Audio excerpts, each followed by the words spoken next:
Everybody ready? Yes, yes, yes, yes. Can I see your hands? Do you see me? Do you see me? Do you hear me? Okay. All right. Thank you for coming back. I hope that you are well fed and refreshed and ready to take on the next very, very interesting author and a wonderful book that he has brought with him. And I have the honor to actually have a sit down with him right now because our original moderator for this talk is unfortunately not here today. So I will be helping and assisting. So who are we talking about? We're talking about Phuthumi Ntabeni, and he is an international and renowned author who has worked with the Rhodes University and the drama department to actually stage 2 plays. And the focus was on the Xhosa people and their colonial resistance during the frontier wars of the 19th and 18th century. And Ntabeni was also one of the 6 writers that in Africa were part of the collection of short stories. And he has published a few books, one of which we are going to discuss today. It's called The Broken River Tent, and it's been published in 2018. And it also won the University of Johannesburg Debut Prize in 2019. And it was also longlisted for the Sunday Times Literary Prize in 2019. And he also has a second novel that's called The Wanderers, which was also published by Quilla Books in South Africa. And his first book was published in the US. So, welcome, Phuthumi. Sorry. Thank you for joining me. So, you have written a book, The Broken River Tent, and it's been published in 2019. And maybe you can tell us, first of all, what the book is about and what made you write it in the first place. Good evening, everyone. As you have said, you have had The Broken River Tent looks like this. Unfortunately, it's not yet published in Europe. So it's only published in Africa, and late last year it was published in Northern America, which is Canada and US. So let's cross fingers that it will come here also at some stage. And I will answer your question. Based on earlier thoughts, I published this book with a very promising young black woman in South Africa who was a publisher. So I was excited to choose her as my publisher because I chose her exactly on the year that she was starting to publish books. I want to emphasize why I say this. What the earlier speakers were talking about, how crucial the resources are for us as black writers and black publishers in the industry. It is becoming clear now that she's struggling, and she has told me that she is giving up the adventure because she just cannot make ends meet, which is very sad because she was a pathfinder in South Africa in that sense, the first black woman to be on the publishing industry, which makes sense, explains why my second novel I published with a different publisher, because she didn't have resources to publish me.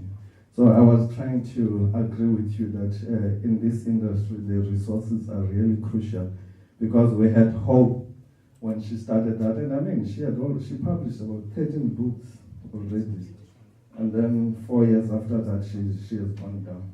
In any case, we are here to talk about the Broken River Tent. This was my, by the way, I am not I thought that I was not a writer. So even now, I still consider myself a reader who developed an opinion. And then, unfortunately, I couldn't keep my opinions to myself.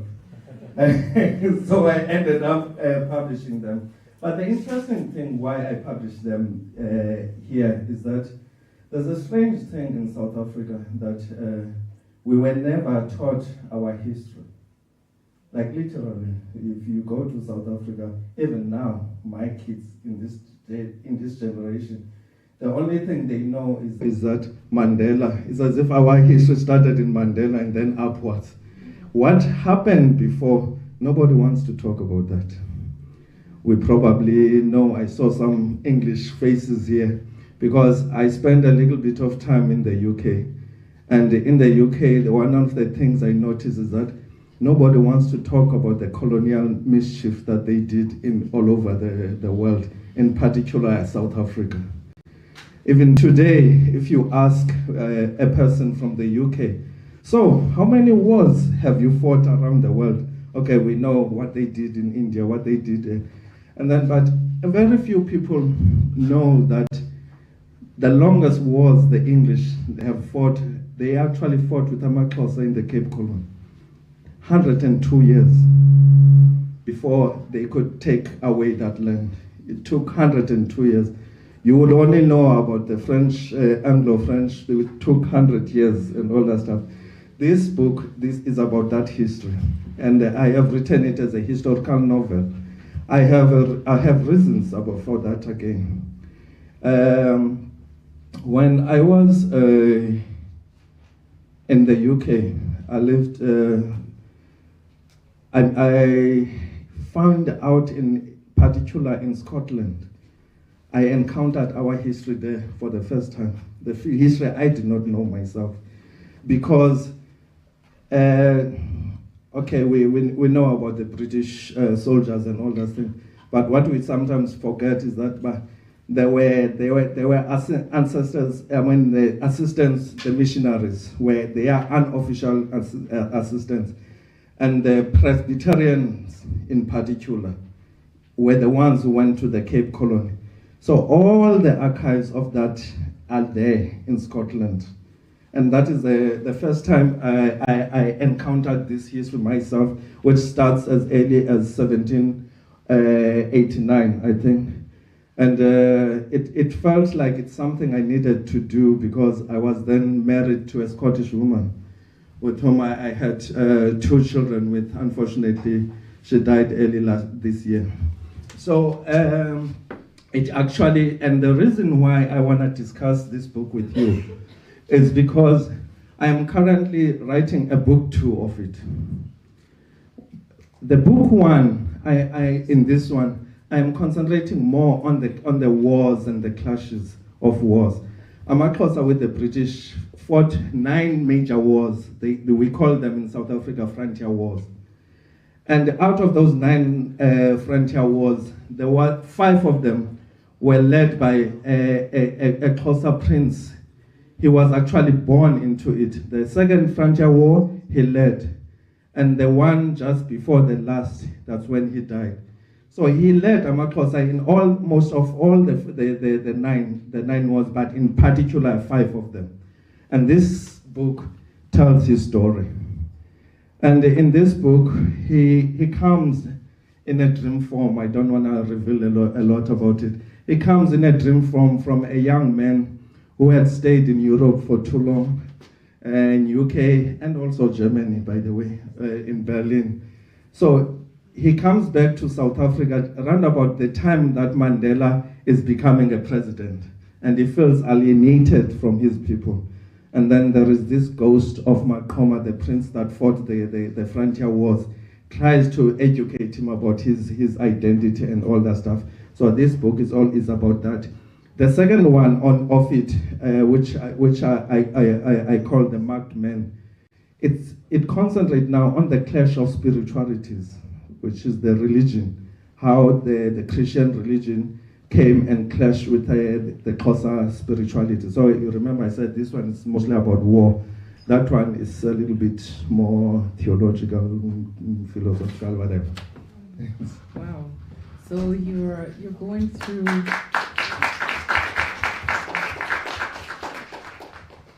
So in this book, you're going through the historical events that surround the Xhosa people, yes, and how they fought against the colonial oppressors in this case. And you also mentioned that there's a lot of things that we don't know about the time before Mandela, for instance, and the story of South Africa in general. What is one thing maybe that you want people to remember when they read through your book? Oh, to be honest, now this history, if you go to the National Archives, it's there. Then I did not know. When I grew up anyway as a black person in South Africa, I was not even allowed to enter a library. So that's another story. But now I went to the National Archives myself, and I'm not exaggerating when I say this, because when I started doing the research for this book, my daughter had just been born, and now she is 23. So I published the book when she was 20, I think, when she was just leaving high school. You understand? The thing I discovered about when I got to the archives is that we have this history and the events from the British government officials, from the British soldiers officials. That's another nice thing about it, because they were Victorians, so they love writing journals. So it's there. Like they are almost testifying against themselves. It's so easy to get it. It's there. And then we also have the missionaries. And the thing that struck me most when I was done reading this, and I said, this is so interesting. Everybody's talking about this history, about Amaxhosa did this and did this. There is not a single point of view that is from Amaxhosa's point of view here. You understand? And that was my motivation. But for once, let's just tell this from their Xhosa point of view for once and see what happens. You understand? So that was my major point of view. And I am not saying my point of view is right, but all I was saying when I was writing it, I said, but okay, you know how it is. The events, what happens to you, how you interpret them, has a lot to do with your historical background yourself as a human being, with your identity, with everything, because that is how it's your worldview. So I was like, just for once, let's hear this history from the worldview of Amaxhosa. And that is what I want people to do when they read this book and say, but okay, we've had other versions, but there's also this version, because I think history is a contested space. It is never like a finally defined. So all the point of views must just contest on their own. Okay, so it's about really sharing the perspective, yes, of the Xhosa people, so that we can tell a different type of story and history. Yeah, and also the interesting thing is when I read how they were interpreting things, how they were writing things, because they did not have the Xhosa background and the Xhosa knowledge, there are so many silly mistakes that they do. You understand? And then the thing about Xhosa as a language is that, and you'll laugh when I tell you this, a word in Xhosa can mean 9 to 10 things, depending on your intonation, on how you pronounce it and all that stuff. Same spelling, but how you pronounce it will mean a different thing, and also the context will mean different thing. it's one of the languages I think it's almost impossible to read theoretically, because you need a living language to understand it. You need to live with the people, because context and the rise of intonations and all the cadence and all that stuff defines your meaning. So when you are a Xhosa and you know things they've written, those who did not understand Xhosa, and you can see how they misrepresented, sometimes unconsciously, most of the times consciously. But that is what I'm trying to say. Sometimes how you interpret the events depends also on your worldview. Yeah, and they say that speaking someone's language is actually knowing them, right? Exactly. So if you don't know somebody's language, you might not know exactly who they are and why they said what they said. And so knowing you as one who understands, obviously have a very much more profound view of what really happened and was told by the people. I totally agree with you. And to interpret events, language is very important. Language, the meaning of language, it's not about a word. It's also about the background of what is your identity, what is your worldview. And this is why I'm saying that this point of view, I felt that it has been lacking for so many times that it's almost like now, I would say this, it's almost like it's impossible to redress it. You understand? And I mean, when I say this, I'm not even saying about deliberate mischief. I actually sometimes read historians who think they are being objective, and they think they are consciously being objective. And I'm like, because I'm close, I'm like, but this is nonsense. You understand? And then most of them, I sit and talk with them and say, okay, now we did not look at it from the linguistic point of view, because we're just interpreting events and joining them and all of that. And I'm not even saying I'm right. I'm just saying because I come with context, with the background of that culture. So I understand exactly when they are, because they had interpreters, because they themselves couldn't speak Xhosa. So it's quite interesting actually. There's a character now in what I'm doing, probably the first Xhosa man to actually learn English and all that stuff. It is so amazing when I read what he has interpreted to the governors and all those things, to see how much of he himself, his point of view. He was not even saying what the chiefs were saying. He himself was like putting the words so that the governor does not get angry about what the Xhosa chief said. And it's like, it was just so many confusion in that translation. And I was like, this guy, Gianni Chachu, he is called, what we actually think it's history, sometimes it's an interpretation confusion that he himself created. And that, at the end of the day, caused so many wars. Because how I first thought about this in reading history and archives, I realized, for instance, there was a governor who was called Harry Smith. We still have a town in South Africa that is called Harry Smith, that was named after him. He was the most obnoxious, egocentric human being I've ever seen. And I kid you not, had he not been a governor, at least 3 major wars would have been avoided.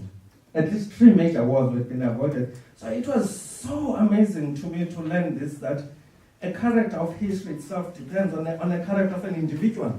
Of just one individual. The whole history turns because an individual has got a lousy personality.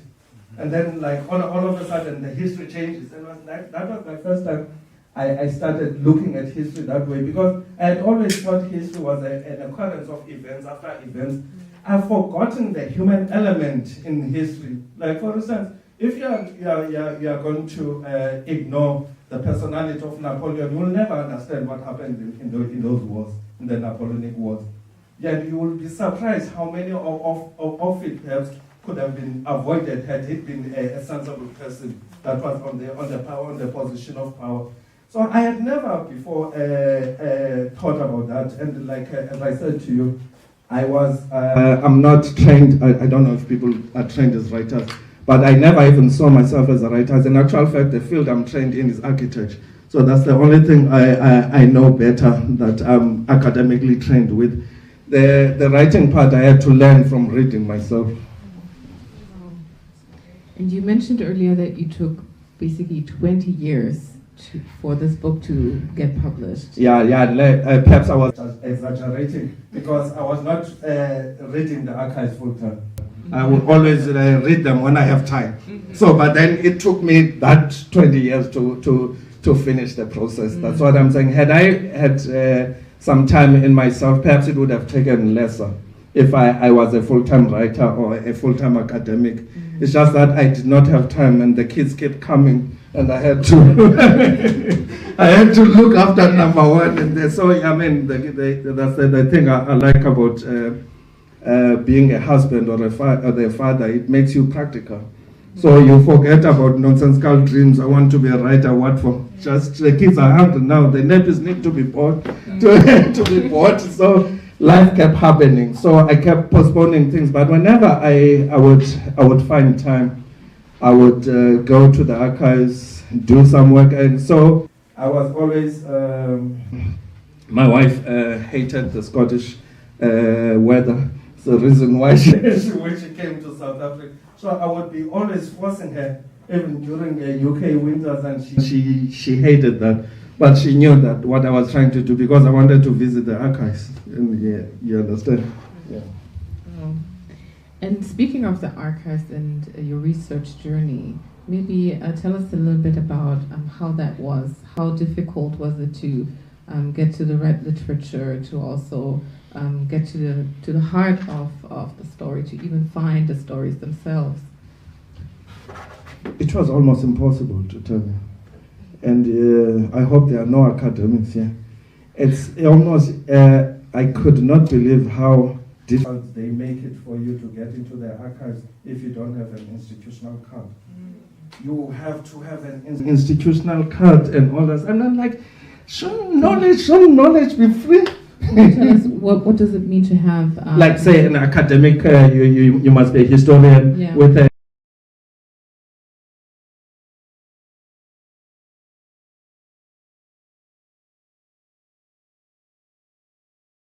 and all that stuff. When I request something, but which institution are you with? And I'm like, I'm not with any institution. But we need to have an institution that you're with. But eventually they do understand and they get you. But I'm saying, but those were the frustrations that I got. And the other thing, like for instance, I will let me talk a little bit so that you understand. The first Xhosa man to be educated in the West was educated in Scotland, and that was Theo Soga. And he became a reverend. He was the first educated man. So he himself went to Glasgow. So now, when I said to you, I am the book I'm currently writing is about the clash of spiritualities. I'm using his biography as a backbone of my manuscript. So I'm using his biography, and you're not going to believe this, because he himself married a Scottish woman. They came back to live in South Africa in the Cape Colony.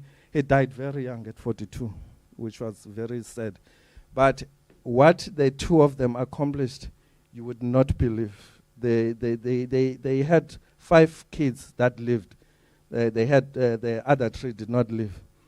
But their 5 kids, it's almost a first of everything in South Africa. A first black doctor, a first black journalist, a first black and all that stuff. Only 5 years ago, the University of Pretoria changed the faculty of veterinary science into one of the boys' names, because he was the first veterinary scientist of South Africa. Mind you, I'm not saying the first black now. I'm saying the first veterinary science of South Africa, of all color.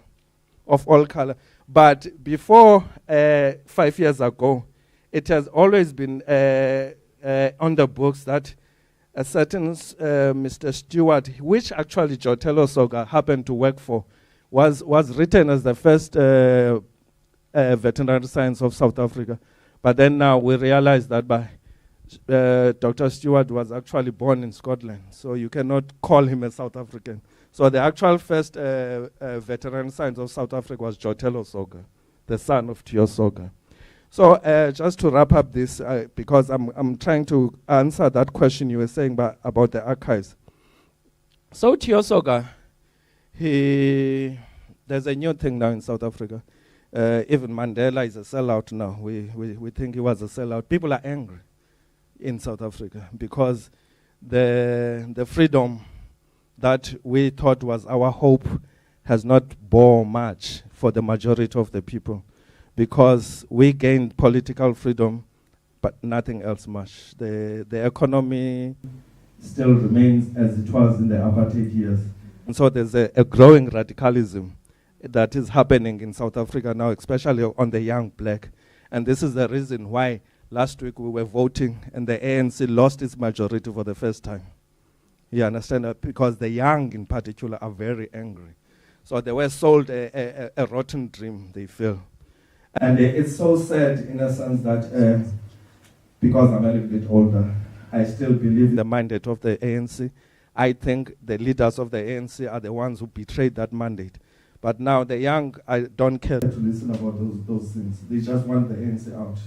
And it has started to go down. And it's nice that I like the ANC leaders because they are very matured and they are respecting the voice of the people. As a result, you see there's nothing happening in South Africa.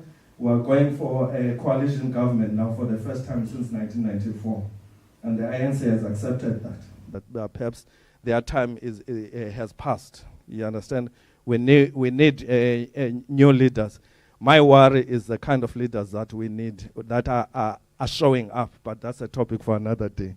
So what I was trying to say is that, so when Soga was in Scotland, and by the way, you know that he was literally almost abducted to go to Scotland, but for education purposes by the missionaries.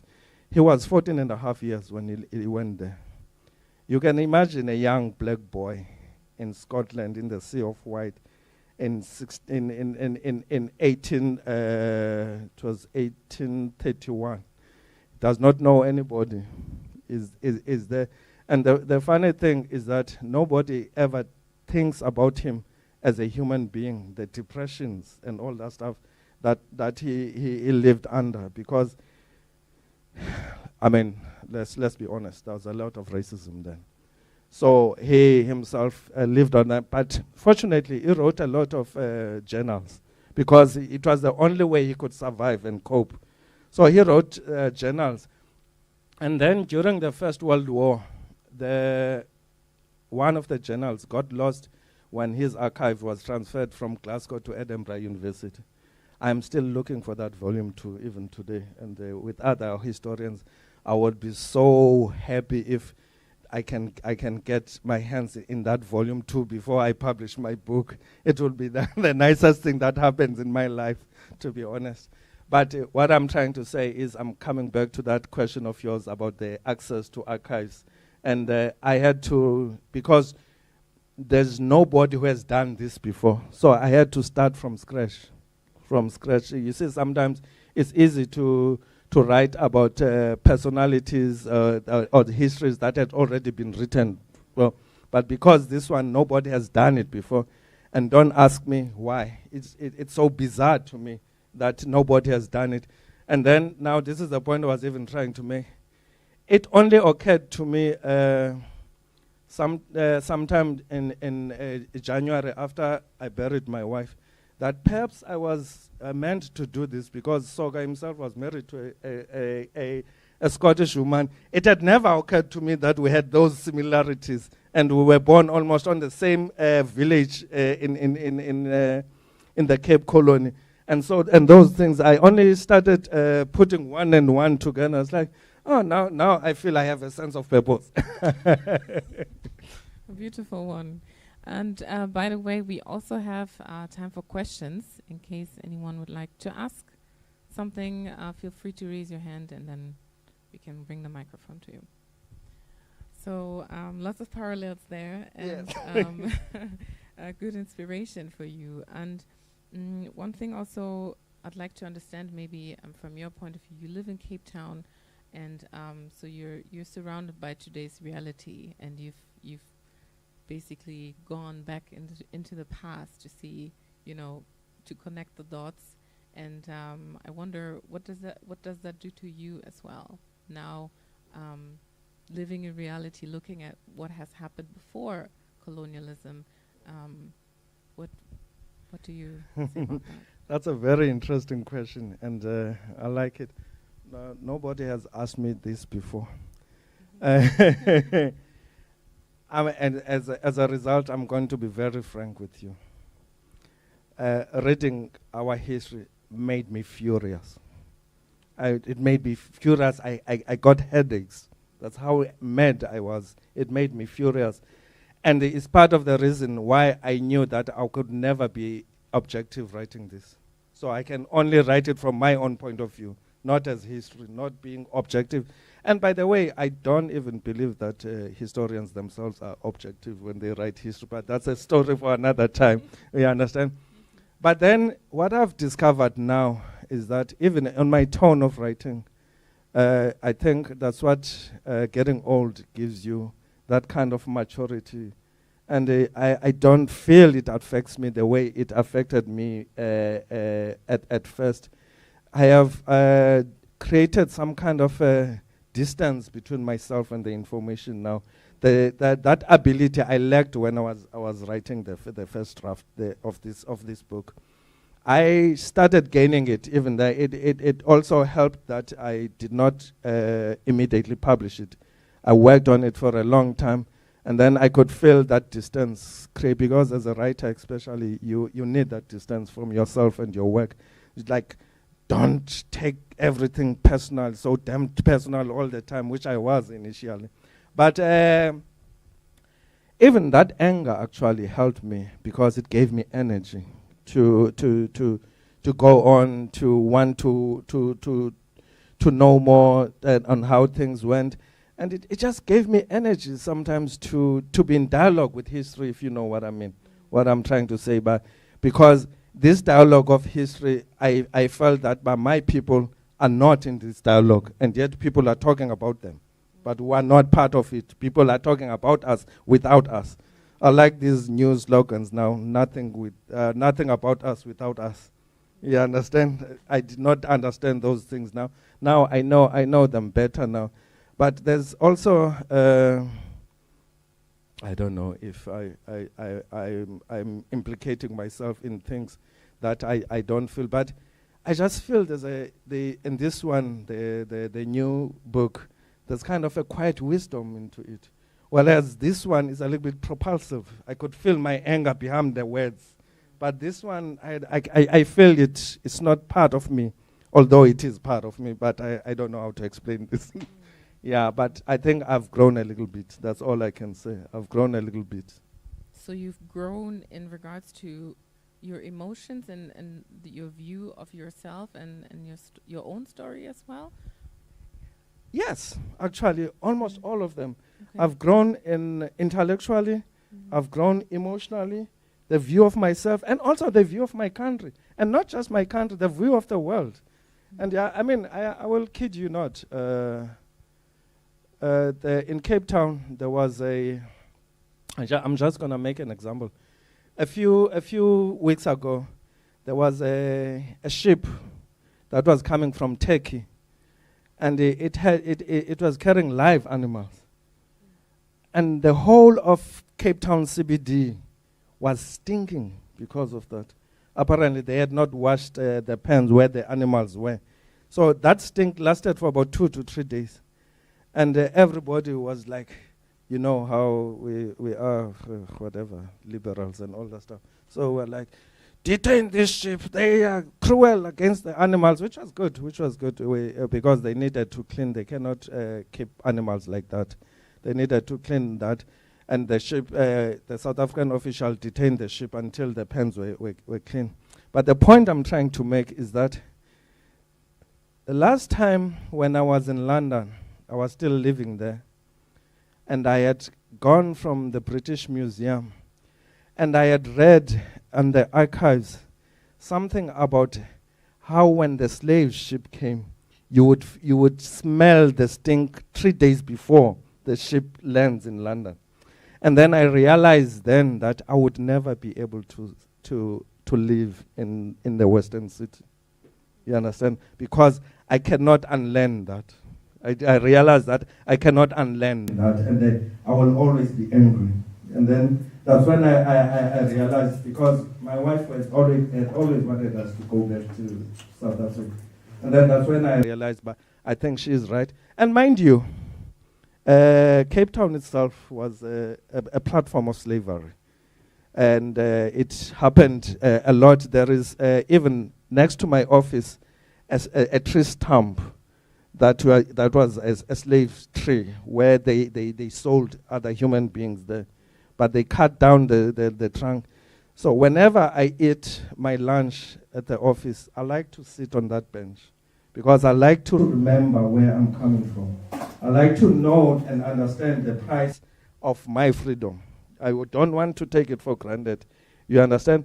But somehow I am able to deal with it in Cape Town in a way that I will never perhaps be able to deal with it, say in Amsterdam or London or New York and all that stuff. In Cape Town, I'm able to deal with it because perhaps I feel that in Cape Town, there's nowhere else I can go. This is my home, so I need to deal with it. You understand? Thank you for sharing that. It's very, touching because dealing with your own emotions, especially anger in this regard, looking at atrocities like that, and also writing about it, you undergo a certain journey within yourself, and at the same time you have to stay human, right? And in control of your emotions, and capable to still communicate with people, and especially people who look like those people in the past, right? Who are white and who can easily be seen as the enemy now. So how do you deal with that today? Because going through such images in your head and also factual information. When you see white people, when you see black people, you have to still be able to cope, to deal. Is that something you could share? Yeah, no, I think I understand what you are asking. I think that journey outside of history, outside of what happened, and with the now, what is happening now, somehow. Why am I being personal all the time? Okay. Somehow I feel my wife helped me deal with that. You understand? So let me tell you, when we first started going out together, we would, especially if we had been on a club and we're drinking, and then come back a little bit tipsy. And then sometimes I would, those waking up at 2 o'clock, you want some water. And then I will wake up at 2 o'clock and I was like, why is there a white woman in my bed? You understand? And I get so confused, I still haven't grabbed what's happening. And I'm thinking, why is there a white woman in my bed? And then it started getting used to it and all that stuff. And by the time my wife were married for so long, and then now, especially if I go to my villages in the Eastern Cape, and my village people will be like, how for them to sing a white woman, it's a new thing, so exotic thing. And then I'll only realize then that my wife is white. I had forgotten. So when they are seeing it here as an exotic thing, and I'm like, I will remember. Now I want to show you the distance I had covered myself. That by I was already seeing a human being. So I have understood a very important thing in my life, that just because a human being that hurts you is tall or is short. You must not condemn all tall people or short people. You happen to be hurt by that individual. Does not mean that all people who are tall or short are like that. So, what I'm trying to say is that I don't even remember, actually, to be honest, hating white people. I don't remember that. The only thing perhaps I would remember will be like I didn't want to have anything to do with them. You understand? But because I was always feeling that they are the other and I'm the other, so let's keep it that way. You understand? So I think my wife helped me realize that we are all humans. You understand? And just because my ancestors were bad does not mean every white person is bad. And the truth of the matter is that my ancestors also were not that innocent. You understand? Because before the white people came there, they themselves killed the First Nation, which is what we call the Khoisan people. So it's unfortunate that during those times, the only way to take land out of other people was to kill them and defeat them and then take their land. So I'm not giving any excuses. I'm just saying humans are like that. You understand? But not necessarily all humans are like that also. And I'm also not giving excuses and saying that the past is the past. No. Volker has taught us the past is alive, even now, which is why we have a responsibility to look at it frankly, deal with it frankly, and I'm one of the people that believe that but there needs to be some form of reparation. Because it is nonsensically that in a country of 62 people, only 6 million own 73% of the land and the financial resources. That is nonsensical. It's acceptable. And that thing was not natural. It happened from the colonial area. From the colonial era, we know it has roots there. It started there. So if it happened like that, we should be making an effort to change it. You understand that? Because what is important that justice needs to be done. You understand? And those clever people, they say justice must be done even if the heavens fall. And I'm with that. You understand that? There is no compromise with justice. We must be just. Thank you. So you're saying there is a personal side, obviously, in seeing people for who they are, actually. Yeah. For on the structural side, right, where we also need to still pay attention to what is appropriate in a country, what is the structures exactly that need to enable us to have fair resources allocated to everyone. No. I totally agree with you. We need some structural redress. It's actually pathetic that 30 years after the ANC has taken over, the geography of apartheid is even more emphasized now than it was in '94. And I'm not kidding you. You understand? Those who had money have gotten richer. Those who had nothing have gotten even poorer. And that is not acceptable. That is not acceptable at all. I am for law and order and constitutionalism. But if our constitutions and all those things fail to bring this justice, then they must bend. You understand? Because we need to come up. It's really pathetic what is happening in South Africa. It's not acceptable. Thank you. We have a question? You spoke earlier about the interpreter and the power of language, and also in particular, I'm just wondering how you you write in English? And if you do, just how do you feel about it? Did everyone understand the question? Yeah? Okay, so I should repeat it? Okay. Yeah, that's a very, very interesting question. And in South Africa, it's very contentious, this particular Asian in particular. But before I answer you, I must put you on the spot because you were the first person to write about Mandela and all those things. Because he was following Mandela during our first elections, and he wrote a very beautiful book that was called Dispatches from the Diasporas. Yeah, I remember that well. I think perhaps you have another duty to come back to South Africa and see, and see what has happened since you left, because things are getting messier now. And to be honest, I'm not being alarmist. I don't think they're getting messier.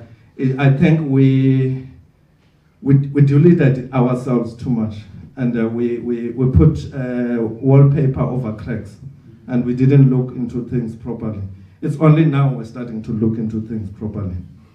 As for how do I feel about writing in English, I'm lucky enough in that, colonized as I am still able to write and read Xhosa, and very well actually. And luckily, I only last October was commissioned by a children's book to write a children's version of this book in Xhosa, and I'm enjoying it. But I must say, I could not believe how difficult it is to write a children's book. I thought it was easy to write a children's book because you have to simplify everything to the core of everything. You understand? But what I'm trying to say is, it has allowed me to practice my Xhosa also. I feel very conflicted about writing in English, actually. We don't have to go to Ngungi about all those things, because I am a practical product of it. But I am also faced with a situation whereby in my country alone, with 62 million people, there's at least 10 languages. You understand? And most of us, we can only understand each other when we speak in English. So now, if I speak in Xhosa, it would mean that I'm writing for the 13 million people that speaks in Xhosa. And yet, I am staying in a city that has 4 official languages. So there is an issue of access also. And unfortunately, my country, South Africa, is not a very reading country. There's a very small percentage that actually read books. If I limit it back into Xhosa again, even now, I doubt in South Africa, if you sell 8,000 books, they say you are a bestseller. Can you imagine? In a country of 62 million people. So we're just not readers, unfortunately. And I am currently in a situation whereby we are starting something like this, a book festival.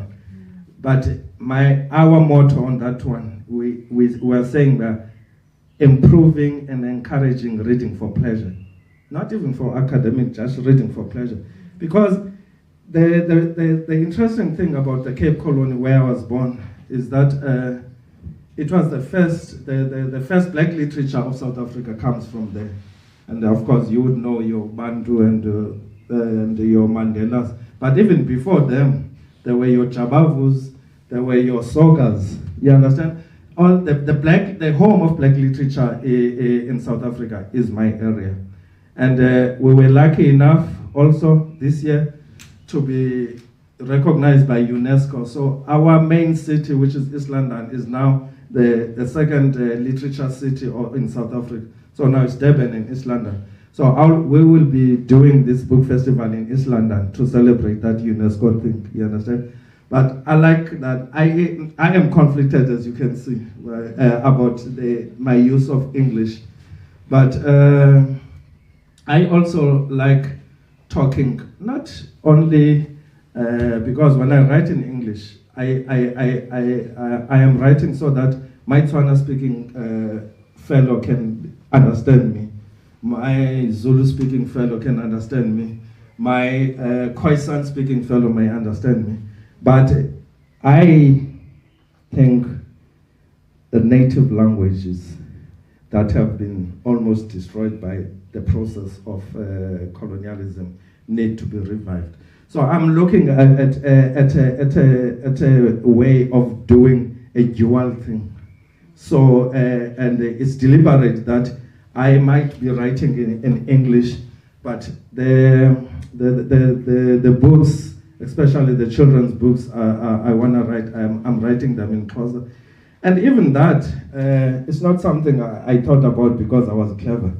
It's something my wife forced me because we were living in Scotland and I needed a way of teaching the children Xhosa. So she was like, write them Xhosa stories and tell them the inzomi, you know, that is Xhosas you grew up with. And that thing worked, you understand? But worked into a certain stage because they speak Xhosa only with me and then English with other people. I hope everyone can hear me. Thank you so much for your talk. It's been extremely insightful. Thank you for your the talk. It's been extremely insightful. I just had a few comments about also what you said, that you were so surprised that nobody has read archives before abroad, and why hasn't someone done this before? And it made me think about a friend of mine, Clementine Burnley, who is also a writer, and she's from Cameroon. And when she came to Germany, she read some archives and realized that there was actual genocide in Cameroon that no one ever talked about, and but it was archived and documented here in the West, right? And I think it's extremely beneficial and important for us, you know, as Africans, to go and to research these archives. And I think in a way, you already said access was one of the reasons. I think one of the reasons why a lot of people don't go into it, but to go in there and to see your history, which in some times in our own countries are not documented due to trauma or due to quite a lot of other things, and reclaiming that back into our own spaces and building, like here, Nelson's doing our own archives. But I found it, I think this is something that was very insightful and should be spoken about more often. But I don't see, I understand why it hasn't been done. I think a lot of people don't even know that this kind of retelling of the history in the Western perspective is archived in this way.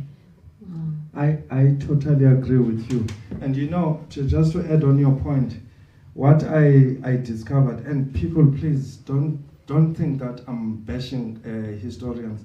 They are very important people. I learn a lot from them and all those things. But another thing I discovered among them is that there's a lot of copy and pasting between them. They reference each other. So whoever started on the archive, and then he will be a leader on that topic, and everybody else references him. Nobody goes to the sources. They are always using the second sources. And that's the advantage I discovered, that as much as I read a lot of history by historians, but I need to go to the first sources so that I can make up my own mind. Because I don't want people giving me a narrative. Because history itself, even when written by historians, has got a narrative. And that is where you lose objectivity. And I don't pretend as if I'm being objective. I say from scratch is the reason why I'm doing historical novel. Because I have a point of view, I have a dog on this fight. So my only way, when you come and read my book, you know that, but you're gonna be reading history from the closer point of view. I'm not hiding that. You understand? So I'm not pretending that I'm being objective. So I totally agree with you. And those are the things that irritated me on people I respected as academics and proper historians, and said these unhealthy silences that they skip over. You understand? And like sometimes you can see that this was not happenstance. This is deliberate. You understand? They skip over these things. Perhaps they like they were like there's Jeff Perez is a friend of mine. She is quite old. He is a very good historian and is a pathfinder on written Xhosa history. Of course, he's a white man, so I had to because he helped me, pointing me in directions of where the archives was and all those references. And then now, when I was academically a little bit matured, and I'm facing him, but then I can see that you read this archive. Why did you skip over this thing? And then you were saying, but you must remember, I was writing in the 80s. I felt it would be too explosive. What kind of a reasoning is that for a historian to skip something? But I think, you know, when something's stamped with academia, people take it as truth, right? That's the thing. I was trained as an anthropologist, and even us, like it's obvious. It's very subjective, and we bring a lot of subjectivity into it. So I think that's something that a lot of people have to remember. And Yeah, I totally agree with you. Sorry. Just kind of adding on to that, I've been thinking of something that Jack Derrida was talking about with archive fever, where he talks about how archiving can sublimate and suppress history as much as it can preserve it. Yes. And I just wonder what that process is like, that creative process is like, working from absence and between the gaps, and where the kind of imagination connects to facts or tries to fill in the spaces that history has left behind. What was that process like for you? That is a very good question. That is exactly the process I was telling you about. That I feel as a writer also I have matured. I'll tell you why. Initially, I was writing in a sense as if I'm writing essays. You know what I mean? If I've got this information, now I want to write it in my own word immediately so that I don't forget about it. It took a very, very, very long time for me to develop a how can I put it, a trust in myself, like that I don't need to be copying everything. You understand? And I read a lot, perhaps do some bullet points and all those things. And then, and this is another secret I did not know when I was younger. At some stage, when you are going to write a historical novel, you don't need your research in front of you. There's a stage whereby you need to put it aside. And it takes a lot of courage to do that, because you don't have enough confidence that, but do I know enough? Yeah. But at some stage, when you're writing a historical novel, you need to put your research aside. Otherwise, it's going to dictate on you, and you're gonna write a poor manuscript, because your mind is very attentive. As long as you've understood what you've written, and the process of the mind is like a very brilliant, like a computer, and it will tell you one day. You probably, you are in a shower, or you wake up at 2 o'clock and you sit on your desk and you do about 5 pages, and you know that the process of writing has started. And the mind will do the rest.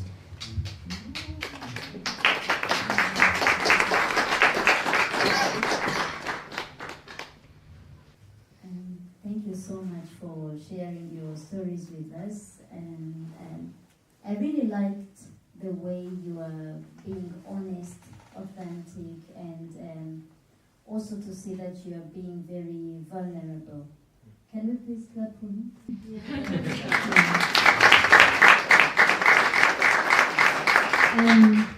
Me personally, I was feeling like taken by your stories and the way you are saying it. That's why I asked that we clap for you. We don't see that very often, especially coming from African men. It's something to celebrate. And now to my question. During your time of writing, because it feels like it's frustrating, it's awakening anger, what helps you to remain calm? How do you manage frustration and anger? Thank you. Interesting. Thank you for everything. And I remember I had a talk with a podcast guy popular in Canada recently, and he asked a similar question. But so, is the process of writing to you cathartic? And I was like, dear Lord, no. If anything is traumatic for me. But the thing is, if I'm not doing it, it burns me. If I'm not doing it. So, but I try to find all the excuse not to do it. And I was like, I'm a little bit sick today, I'll start next week and all that stuff. But then there is that fire that burns you. And then you are not okay until you do it. And then at some stage, and that's the thing about me, I am not a disciplined writer. I don't have that thing, 8 o'clock until 4 hours. I've tried it, it does not work for me. And I applaud people who've got that discipline. I don't have it. For me, it's like a dam. It just floods sometimes. And then I keep doing research, and then I don't know what happens. The damn wall collapses, and then everything comes up. And then after 2 weeks, I come out of it, and then I've got headaches. I can't explain. And I was like, but at least I've done 200,000 words. So for me, I'm not trying to say it's some kind of a medium. It's not. Because it's research until my head cannot hold it anymore, and it wants to take it out. Nice.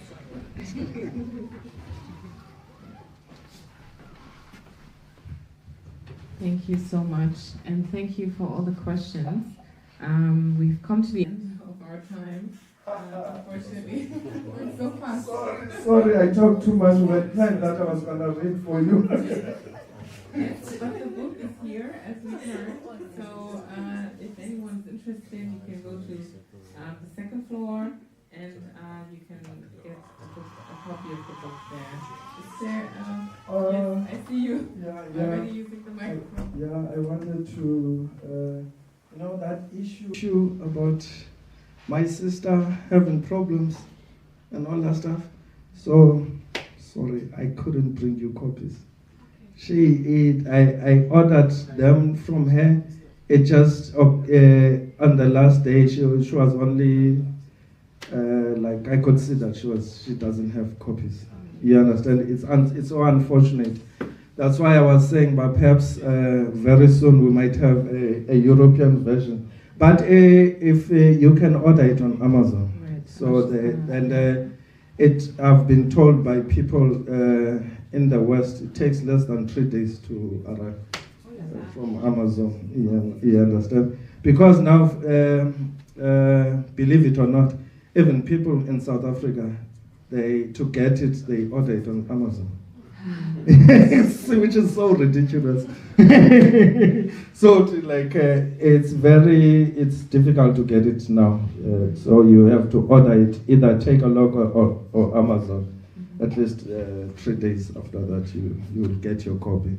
Sorry about that. Millicent did ask me to bring some copies. I tried my best. If I had known, I would have spoken to her, and we come to an arrangement of making some print. But she herself, she only told me last minute the problem. Well, we can certainly then go the online route until then. So thank you. Yes? Oh, sorry. I wanted to say, where's Pagama? Pagama's there. Yeah. Because Pagama was telling me that herself, she had ordered it for your shop 3 weeks ago already. But she thought it might arrive either tomorrow or the other day. So if you try the shop, I forgot about that, because Pagama just now told me that, but we're waiting for the box, because I told her that I did not manage to.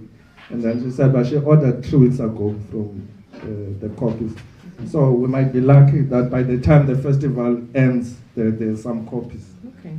At least we can already make our way to the second floor to see where we would find the books if they arrive. Thank you so much for your time, for this great book, and for sharing so much about your personal journey with us. Thank you very much.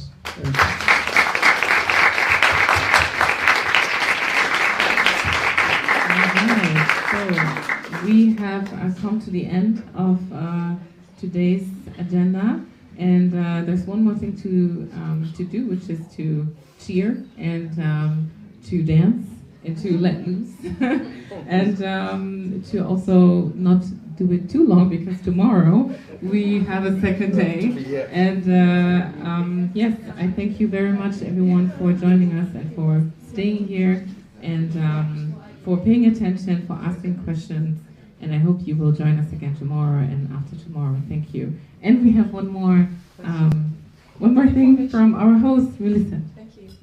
Thank you. I just wanted to say that we have the translation. We have the stream, and you can we have this QR code, so you can just download the app, and then you have translation in English and French.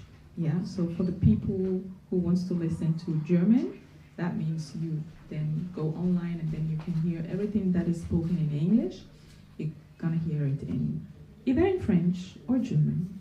Okay, so we will be opening the we will be opening at 11 tomorrow. That's the meet and greet section, and it's gonna be on the second floor because we invited Black Archives from the Netherlands and also from Bremen. They are here. And we have this wonderful cooperation with Janssen Boekhandlung, where actually all authors' books supposed to be there, but there are books. Yes, not all of them. You close too soon. We close too soon? Yeah, I wanted to buy books. Oh, but then tomorrow at 11, you can come. You're flying out tomorrow. Then yes, we're gonna make it special for you. We open the doors again. All right, so now you have the opportunity to join us to the basement. It's called Slot. Yes, and it's time to party. But don't forget, at 11 to be here. So thank you.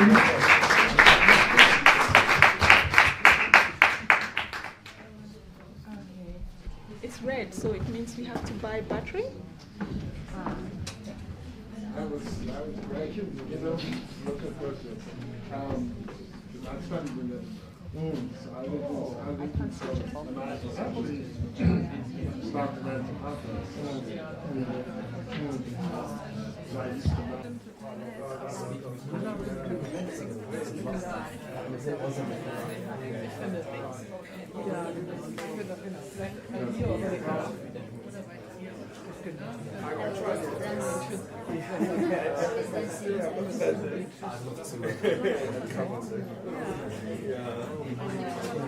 I have to take the kids to see their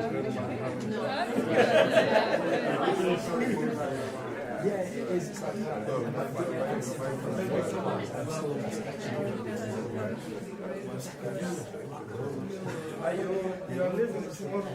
I think so much take a photo with you then now. You guys are still, we're all still here. You're also living. Come then, we must do a photo, all of us. So, please. I did not know you were living.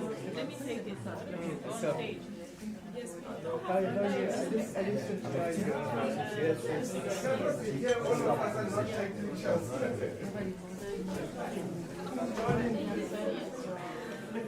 Yes, yeah. Okay. Yeah. Johnny, picture.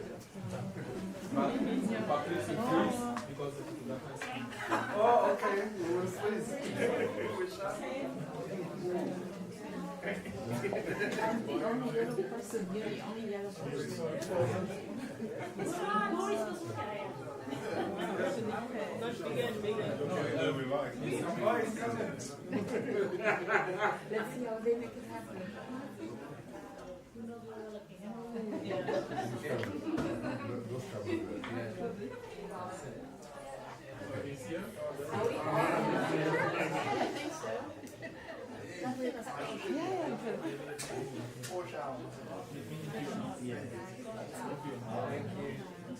The official photographer.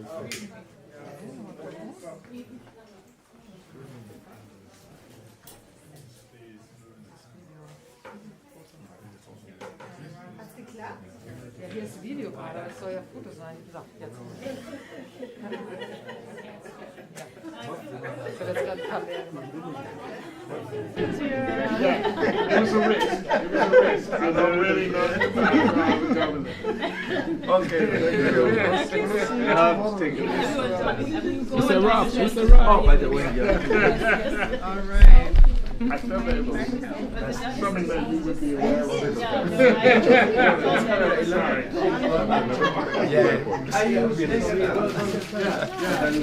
Yeah.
Ja,